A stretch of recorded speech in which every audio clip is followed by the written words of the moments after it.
बिहार इनसे आगे निकल गया, अपने शिक्षकों को एमएससीपी का लाभ दे दिया। लेकिन झारखंड में आज तक ये 5 साल होने जा रहे हैं बिहार को एमएससीपी का लाभ दिए हुए, लेकिन झारखंड सरकार आज तक विचार विमर्श के दौर से ही गुजर रही है। सभी लोग काम करते हैं तो उनका पे बढ़ता है, हम लोग काम करते हैं तो हमारा पे घटता है।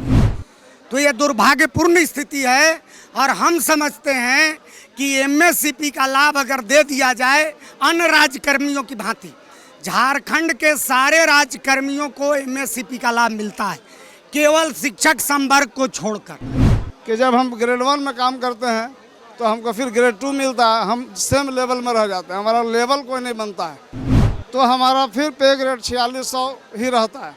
लेकिन ये बड़ा आश्चर्य की बात है कि जो हमसे नीचे काम करते हैं ग्रेड 3 में, उनका लेवल 4800 होता है। हम लोगों ने मुख्यमंत्री, शिक्षा मंत्री, इसके पूर्व भी सभी अपने अधिकारियों को, राज्य के तमाम मंत्रियों, सबको इसके संदर्भ में ज्ञापन सौंपा, बातचीत हुई, पिछले दौर में भी हुई थी, इस बार भी हुई, लेकिन सरकार उदासीन पड़ी हुई है, नौकरशाही के हाथों का खिलौना बनी हुई है सरकार। झारखंड के लगभग 17,000 अखिल झारखंड प्राथमिक शिक्षा संघ के जो टीचर हैं वो राजभवन के पास धरने पर हैं। इनकी 3 मांगे हैं, ये खुद बताएंगे कि मांगे क्या है, किन वजहों से जो है इनको राजभवन के पास यहाँ पर धरना देने पर मजबूर होना पड़ा है।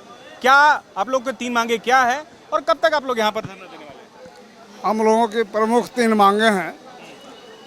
सभी हमारे जो झारखंड सरकार से मांगे हैं, तीनों मांग, उसमें सर्वप्रथम मांग हमारी एमएससीपी की है और एमएससीपी राज्य के सचिवालय कर्मियों को प्रदान किया जा चुका है सरकार के द्वारा, किंतु हम सभी शिक्षकों को 2-3 दौर की वार्ता के बाद भी सरकार उदासीन है, तो हम लोग उसको लेकर के मुख्य रूप से इस राजभवन पर धरने स्थल पर बैठे हुए हैं।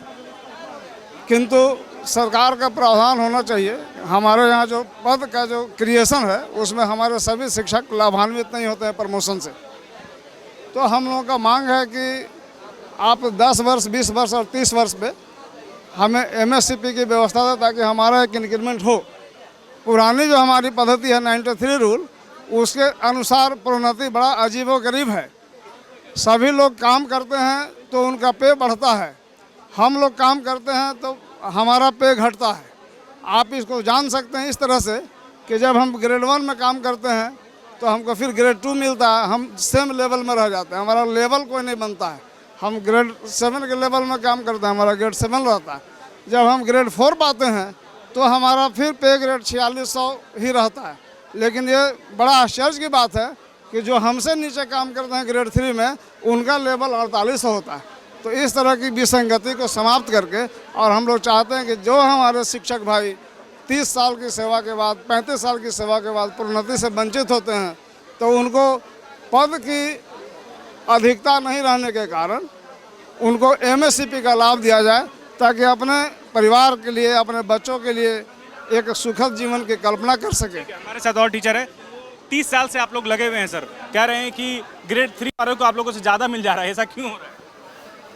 ये सरकार चूंकि बिहार सरकार की नियमावली को झारखंड में लागू करती रही, अपनी नियमावली किसी प्रकार की इन्होंने आज तक बनाने की जहमत नहीं उठाई, लेकिन बिहार इनसे आगे निकल गया, अपने शिक्षकों को एमएससीपी का लाभ दे दिया। लेकिन झारखंड में आज तक ये 5 साल होने जा रहे हैं बिहार को एमएससीपी का लाभ दिए हुए, लेकिन झारखंड सरकार आज तक विचार विमर्श के दौर से ही गुजर रही है।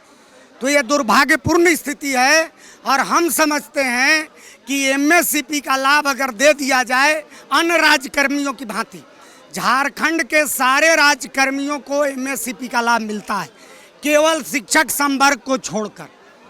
तो अगर बराबरी का ये दर्जा मिल जाए, ये एमएससीपी है क्या, क्या होता है? एमएससीपी सुनिश्चित वृत्ति उन्नयन योजना इसे कहा जाता है।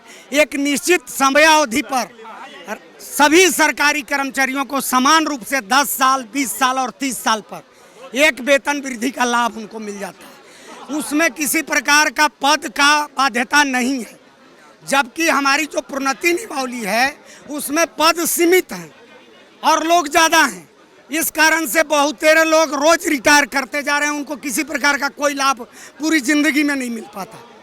इसलिए हम चाहते हैं कि हमारे शिक्षकों को भी वो पद्धति से लाभ दिया जाए और वो एक सम्मानजनक जीवन जीते हुए, एक वृत्ति उन्नयन कराते हुए अपना रिटायरमेंट को प्राप्त करें। आपका क्या कहना है? विभाग से कोशिश किए आप लोग, अपनी कोशिश किए, क्या उन लोग बोले करेंगे नहीं करेंगे, या फिर सरकार से कोशिश किया?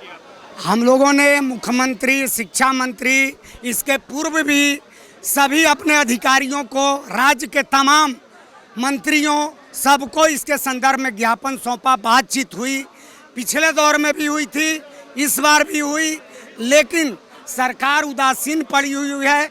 नौकरशाही के हाथों का खिलौना बनी हुई है सरकार, और नौकरशाही उनको गलफत में डाल के कि शिक्षकों को बहुत ज़्यादा पैसा मिल जाएगा, ऐसी कुछ धारणाएं काम करा करके और शिक्षकों को उस लाभ को नहीं देने के लिए मना ले रही है।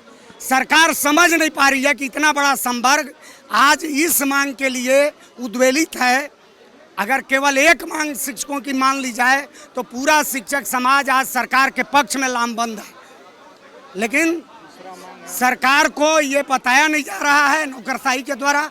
और हमारी जो दूसरी मांग है, उत्क्रमित वेतनमान की मांग, ये मांग ऐसी मांग है जिसमें जो हम लोगों के साथ लोग थे शामिल छठे वेतन आयोग में, उन सबों को दे दिया गया, लेकिन हम लोगों को उससे वंचित अलग कर दिया गया। और तीसरी मांग है हमारी अंतर जिला स्थानांतरण। उसमें हमारा कहना है कि इनकी जो अभी पॉलिसी बनी हुई है, उस पॉलिसी में लोगों को लाभ नहीं मिल पा रहा, तो ऐसा नियम बनाया जाए कि एक बार ये पूरे राज्य में ये सुविधा बहाल कर दी जाए। इससे सभी लोग जो प्रभावित है, निधि हैं, वो अपने गृह जिला में पहुंच जाएंगे। उसके बाद सरकार इस व्यवस्था को लागू करे।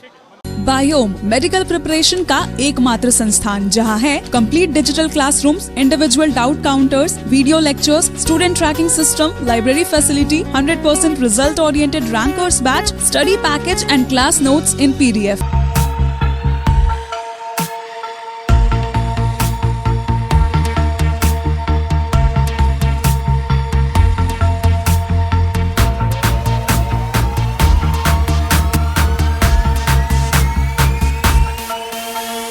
thefollowup.in.